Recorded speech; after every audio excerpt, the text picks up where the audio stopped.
Hey guys, welcome back to my neck of the woods. My name's Deco, where I share my experience and knowledge, hoping to lessen your learning curve along the way. So after a few requests from other people, they wanted to know my surf setup. Now I'm relatively, I wouldn't say I'm new to surf casting. I've been surf casting for about 4 or 5 years now. And I just fish off the surf. I use plugs and lures and chunk bait. And my setup pretty much doesn't change as far as what I'm rigging and the rod that I use for each setup. So I'm just going to go over what I use for a setup, and hopefully that helps you and gives you a little insight if you're just starting out. All right, so this is a Penn Battalion. It's a medium rod, and it's rated for 3/4 to 3 ounces. I usually fish in the surf with chunk bait, or I'll use like a top water or a Danny's plug, or I like Pumbaa plugs. What else? Like SP minnows and Uzori hydro minnows. That's my favorite, the Uzori hydro minnow. But this is a Penn Battalion. It's 10 feet long, and it's medium rod. I like a medium rod specifically because I like the rod to load up and really hold some tension on that fish and really pin that fish when you do hook up. It's going to have some good bend to it, and it's really going to bend when you catch those bigger fish. I found it to be sturdy. I haven't caught any giants. The biggest fish I caught was just under 40 inches. It was 39 inches. That's the biggest fish I've caught on this. But for the most part, I catch in Massachusetts, a keeper is 28 to 35 inches, and it handles that size just no problem from shore. All right. I have a Saltex reel. Before that, this is new this year.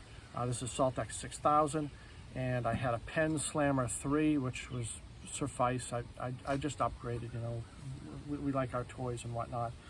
My suggestion on a reel is buy something that can handle just being in the salt water day in and day out, and because the reel kind of takes a beating.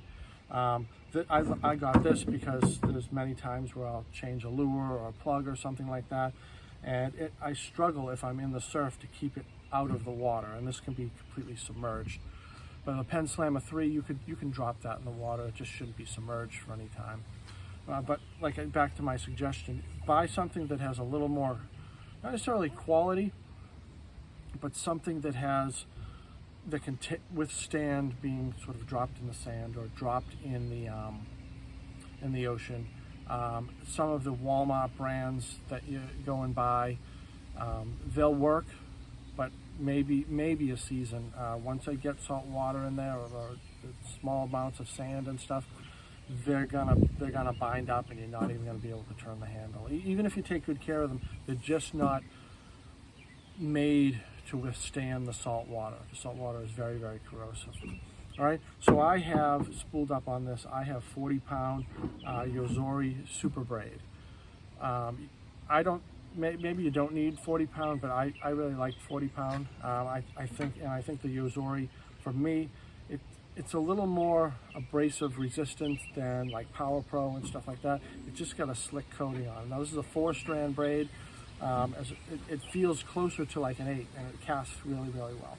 All right, so down to the end here, I currently just have a hook on this, but at the end I have the tactical angler clip, and I just have an 8/0 circle hook. Look at this junk on this here. I have an 8/0 circle hook, a Gamakatsu circle hook on that, and behind that I have a 50-pound fluorocarbon leader, which is attached with I have it's a 125-pound barrel swivel. Made by Tsunami, and then, like I said, and this is actually no, it's a 75-pound. 75-pound barrel swivel and a 75-pound tactical angler clip. If you haven't used the tactical angler clips, I highly recommend it. I thought it was common knowledge, but maybe it isn't. There are a lot of people asking me what I use for a rig, and I think this is just a basic rig that everyone uses. I don't know if they use 50-pound fluorocarbon, but I learned it from watching John Skinner If you haven't watched John Skinner, I highly recommend watching him. And this is what he uses. He uses a 40-pound braid. I think he uses 75-pound barrel swivel and 50-pound 50-pound fluorocarbon tactile angular clip. And I just have a circle hook on it now because I did some bait fishing last night. But you can take this hook off easily, and then you can put on whatever plug you want. It's not a problem whatsoever. I use an 8/0 circle hook. You can see how big that is. Some people think it's too big, but this is going to fit perfect in any striper's mouth, even a very, very small one. It's not a problem hooking up. And a lot of people are against circle hooks, but they're the law in Massachusetts. You have to use a circle hook when you're using bait. And I like them. When I did some freshwater fishing, I tried some circle hooks, and I didn't like them on like largemouth bass and pickerel and stuff. But as far as a striped bass, I think it hooks up very, very well. It just goes in, and it's usually easy to get out. It's usually like right in the corner of the jaw or in the roof of the mouth. They hardly ever choke it. So it's all I got for you. Hopefully this is helpful to you. It's a basic rig. I think that this rig is kind of across the board. Everyone uses the same rig. As far as like everyone uses a tactical angler hook. Everyone that I know uses a tactical angler hook, and every other YouTube video that I've ever watched uses a tactical angler hook.